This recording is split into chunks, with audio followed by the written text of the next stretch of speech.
আমরা এসেছিলাম বুনকুলুং যাওয়ার জন্য। তো আসলাম, আসার পর এত দূর আমরা আসলাম, রাস্তা এত ফাঁকা, কি বলবো, একটা লোক নাই, শুধু আমি আরও আমরা দুইজন। তো আসার পর যেটা দেখতে পারলাম, দেখি এই যে রাস্তাটা ভেঙে গেছে, পুরো রাস্তা ভাঙা। ওই দিকটা দিয়ে যে মানে এই রাস্তাটা দিয়ে যে নামতে হবে, ওই নিচটা ওই জায়গাটাও ভাঙা মনে হয়, যতদূর মনে হচ্ছে ভাঙাই, রাস্তা বন্ধ। হ্যাঁ, বন্ধ রাস্তা।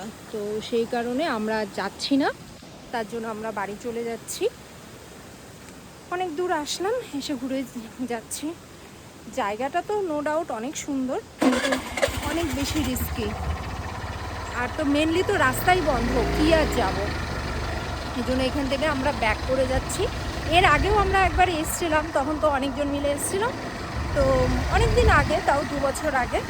তো রিসেন্টলি আমার খুব ইচ্ছা ছিল এই জায়গাটায় আসার জন্য।